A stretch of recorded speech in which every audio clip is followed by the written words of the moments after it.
Welcome back. Here's something a little bit different. I'm going to look at a Raspberry Pi case. Now the reason for that is I had my Raspberry Pi 4.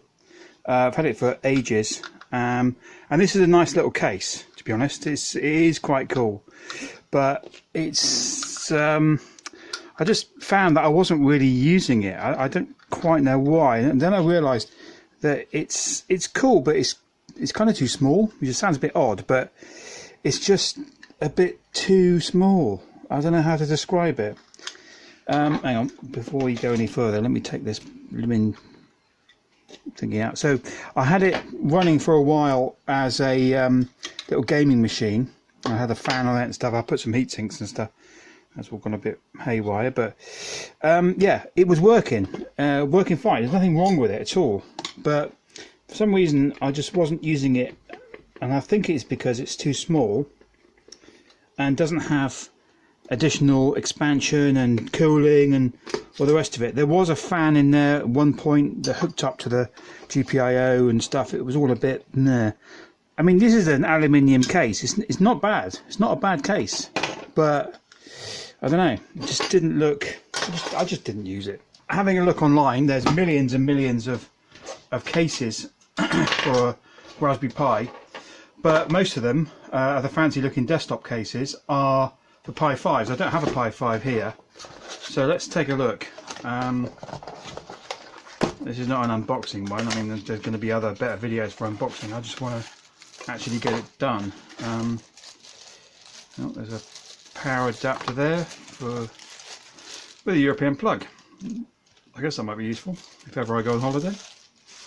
Put that over there. Oh, there's more stuff in here. Here's the case. Let's just get all these bits and pieces out. Now, so the case looks like this.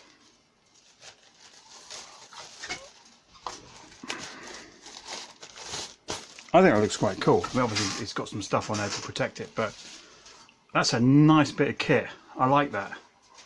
It's not too big, not too small. I think that's just spot on. It feels pretty premium. So, question is, how does it go together? I think this is a cooling block. Yep, it is. It's a fan. That's good. The heat pipe. This is an adapter module, I think, for the SD card. Yeah, there's like a takeoff for that, I guess, to allow you to go on the front there. And some other adapter cards. GPIO, it's probably a camera thing. What's that one? No USB-C cable, yes, another one. And the instructions. Okay, fine. So I think it's well, I hope it's pretty simple to assemble. Let's give it a go. I guess first off we need to undo the case. Have some beer first. Beer helps. I've got the a micro SD card formatting behind me. Presumably you can take this sticker off. Presumably it's a sticker. If it looks like that, that's pretty naff. I assumed it was like backing material.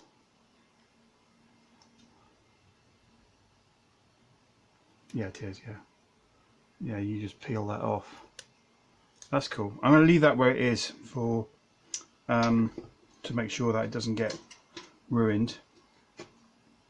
Okay, and there's the whole thing. I think actually slides out. So inside here is another circuit board which has a mounting for an SSD, and you probably noticed this thing. I believe that just acts as a convenient USB 3 connector for that.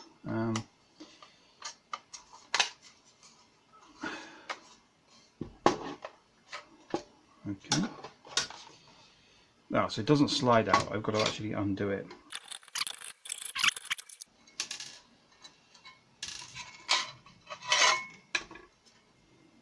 Okay, so this is the gubbins of the thing, and you can see here it's like a sandwich arrangement.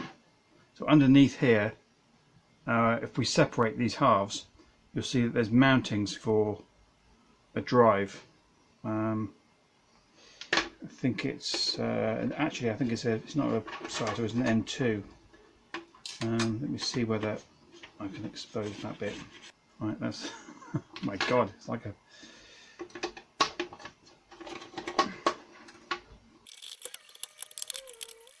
okay. There's a power takeoff there. You've got to be a bit careful of.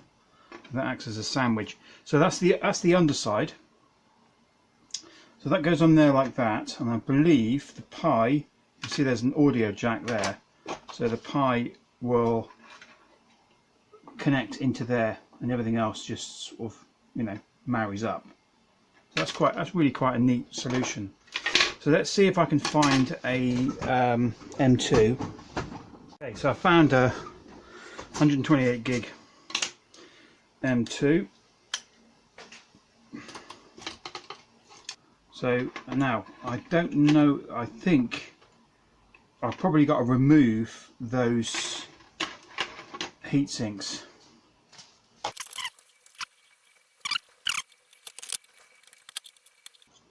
I assume I can't get this, there's like a mounting thing there, so that's, how around does that go? Do I need to put those in there now? I think I might do actually. Yeah, these are the retaining clips.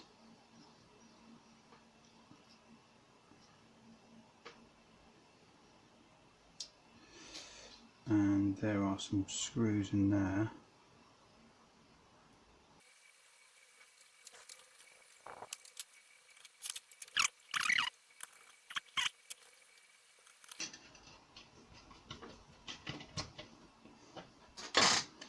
Okay.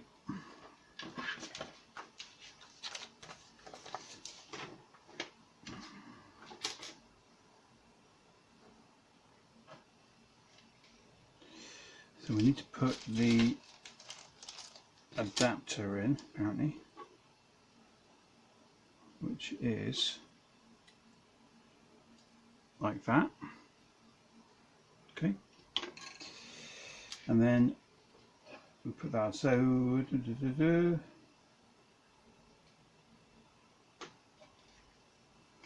right, so these go into there like that, which means I'm going to have to remove, I think, all of those. Yeah, all of these stick-on heat sinks have got to go.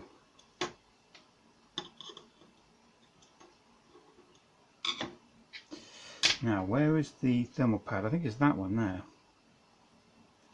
I've got two. There's another one there. Is that used for something else? There's only one mentioned on there.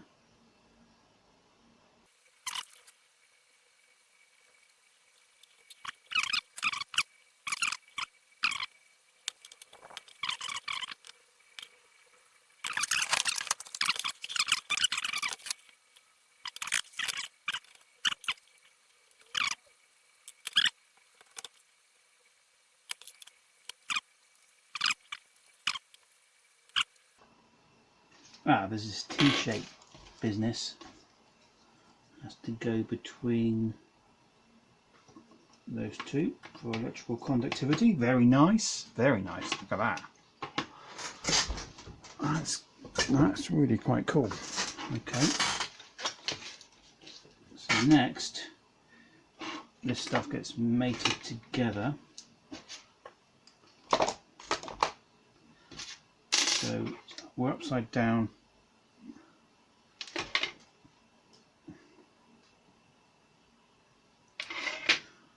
So that can probably be, can that be done? Yeah. This can probably be reassembled now I've got all this stuff. Though it's odd because I would have thought they would have, this actually slides out. Oh yeah. Of course. So you can put an SSD in there. Oh, that's daft. Yeah, that's really quite neat though. I like that. So you can drop that out and that whole thing comes out and you can go SSD. Interesting. Maybe I should be using SSD, but screw it, I've got that in there. Okay. So this can go back, can't it? I've got to figure out which way around this goes.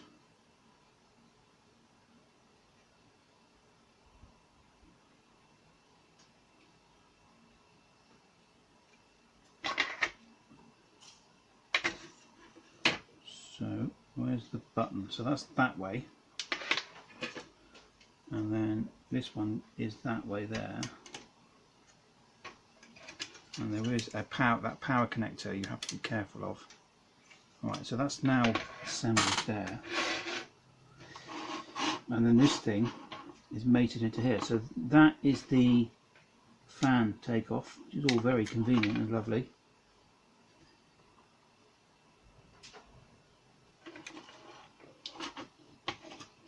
This is the SD card connector, and that's the GPIO connector there.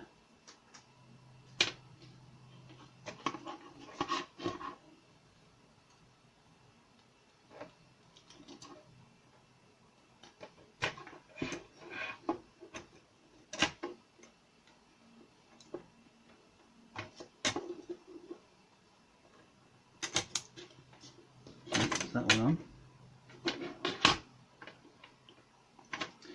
And you said we've got to line all that shit up somehow and do that one as well. Wow, this is a little tricky. Cool. That's a little fiddly. Let's push those up there. These really should be. I'm going to put these screws back in actually, because I think it's proven to be problematic. Okay, that's now fully in. I think, yeah, that's in enough. Okay, so this must be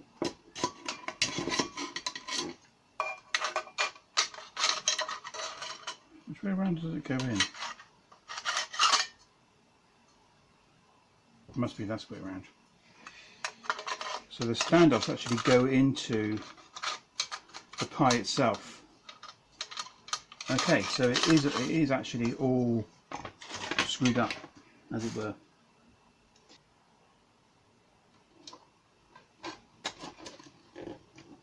There's just maybe some tolerance things going on here. There we go, that's better. Yeah, it's not absolutely perfect, but it's good enough. In fact, that's a bit on the piss, but there we go. And then this thing here connects your internal USB 3 connector to the chassis, which has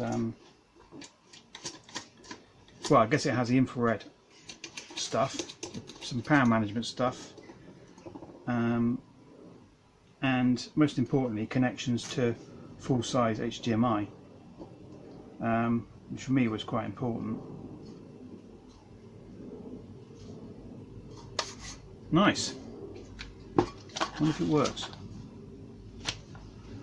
Let's find out. It's all assembled. I think it looks okay, but nothing happens. Click the button and there's nothing out of the monitor at all. It's all plugged in and looks okay. I'm quite sure what's going on. I think it's really annoying because I've just done it all up. But I think I might know what the issue is, because I tested it, took it to pieces and tested it independently, and removed a few things. Let's just swap the video connector and make sure it's not. I don't think it's that, but no. So let's have a closer look. I have a feeling I might know what it is. So I'll just switch that off. Annoyingly, I've got to take all these flipping screws out. That will teach me to not be too over enthusiastic about assembling it before I've fully tested it.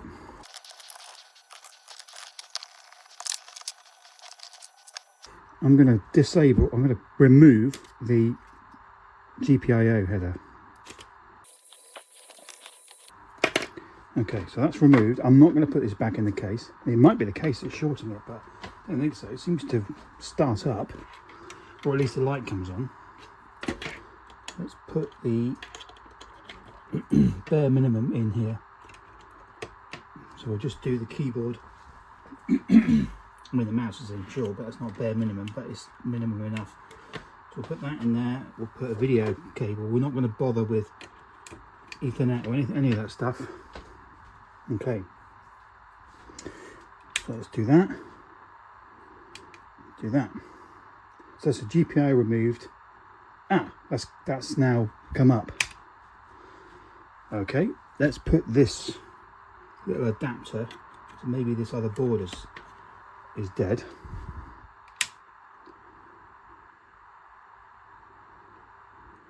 Okay, push the button. Now that comes up as well. All right. So it's something to do with the GPIO. This is making it go funny. I wonder if the cabling is a bit dicky. I mean, I can't see me using the GPIO header for a while, if ever, on this. Yeah, that's not what this thing is for. It's for a Pi desktop experience. So I don't really need it. I hate the fact it doesn't work.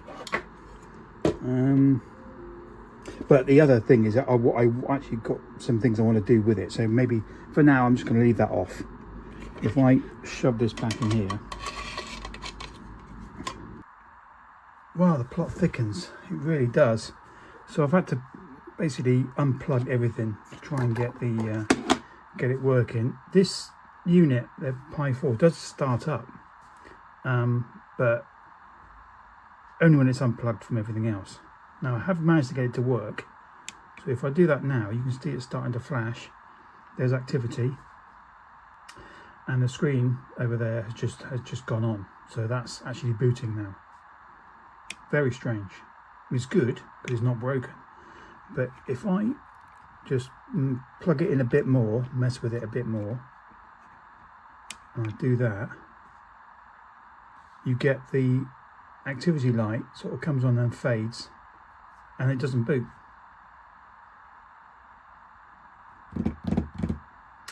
There's something going on here, that it works when it's not quite fully plugged in. It seems to be power. Okay, now it's booting. I was tearing my hair out trying to figure this out. I mean, it's still not great because I don't know why it's acting like that. Maybe there's some broken component, but it does start to power up. That's what I don't get. But maybe it's not communicating correctly to the board to manage power. Maybe one of the data pins is a bit dodgy. I don't know. Because obviously this is USB-C, it's an intelligent power socket. There's a negotiation that happens.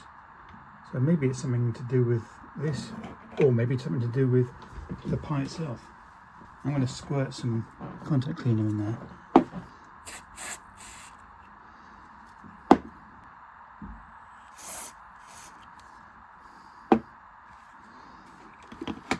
Right, let's try that again. Because I don't think it's going to be reliable. If it's that finicky, you know, it needs to be pretty solid. So that made a solid physical connection. Now it's doing it again. That comes on and fades.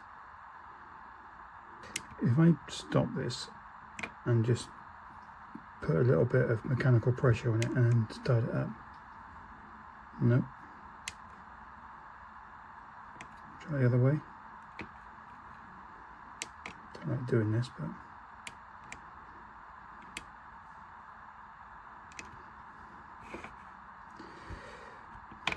how very strange. If I just pull this a tiny bit, then it works. So I think the issue actually is a tolerance thing. So there's some tolerance variance in the power plug. So I don't think the data pins are making correct connection. So I'm going to have to figure out how to essentially separate these boards enough. It's just going to be dodgy, but what else can I do? Such an annoying thing. Okay, I'm going to reassemble it and then see if we can do some fettling. But what I do need to do is when I start assembling this thing, it's going to reposition where everything is and close that gap, which means it will stop working. So hopefully this bit of packing material will just prevent it doing that, maybe.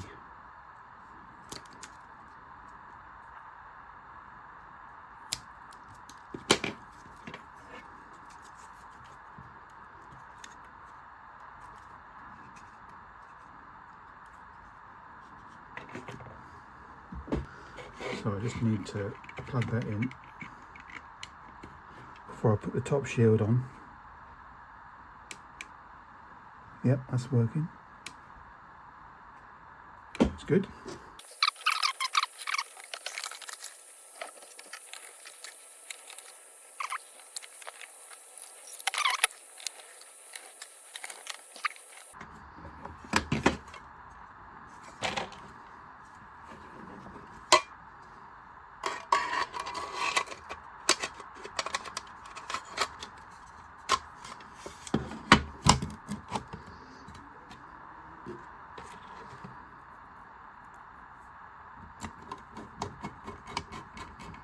So this is the problem here. If I just turn it on now. Oops, it's already turned on. Damn. Ugh. It's not lined up at the front. Right, so what I'm going to do now is put this screw in here, which will. Okay, so there's one screw in there. Let's just see whether that starts up.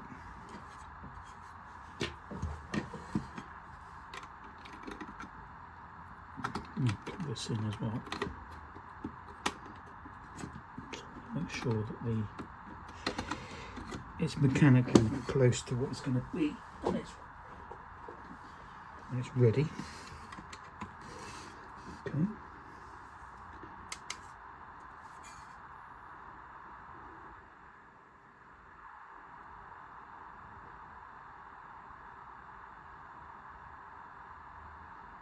Right, it's doing something, which is really good. So let's just close that. So the acid test here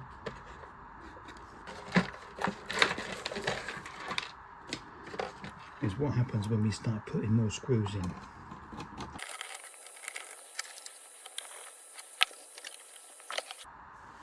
Well, things are looking better.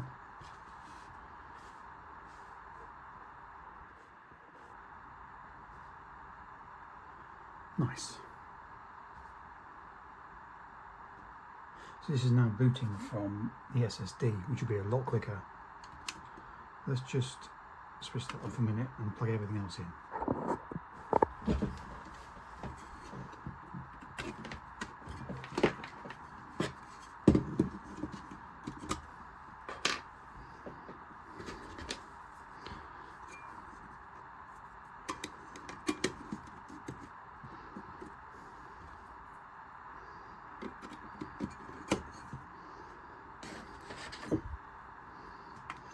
Pair it up.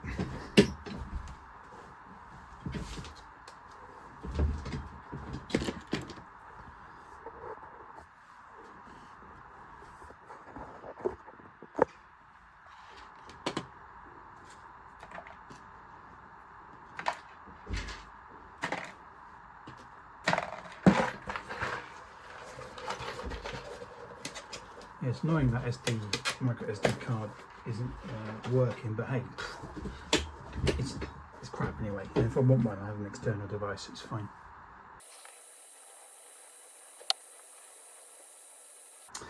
Right, so that's loaded.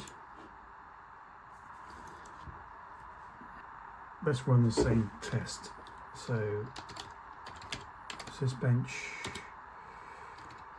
test file IO file test mode equals sequential write read run. So, oh, I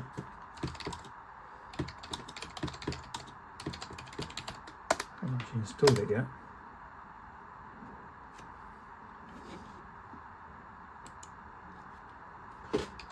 Okay.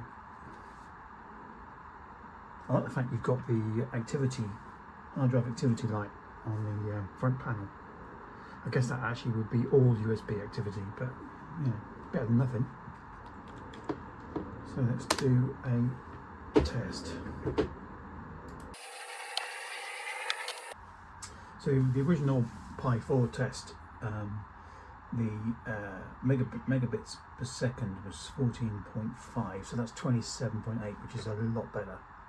Let's call it 28, and the del Y's is on 90, pretty much. So it's like 3 times faster. Anyway. Well, a week later, it's still working, which is good news. I really don't like the fact it's got that mechanical bodge, but I can only imagine that it's some kind of weird tolerance variant going on. But yeah, it's a lovely looking case. It feels solid and nice. I like the fact it's metal, it's cold to the touch. It's really, really good. I look forward to using it more in the future. Not 100% sure what use case it's going to be for, but I like the fact of having a low power unit sat there that I can just sort of, you know, run a long range tasks, or I don't know, I'm making it up. I have no idea what I'm going to use it for, but I'll use it for something, most definitely, much more than the original case. So there we go. Not all manufacturer tolerances are created equal, it would seem, which is a bit annoying. There's a lot of video that wasn't included in this video. It's rather too long as it is. But yeah, a lot of it's chopped out. I was tearing my hair out. Really, very annoying. But we got there in the end, and it's a usable machine, and I really quite like it. Like and subscribe. See you next time. Cheers.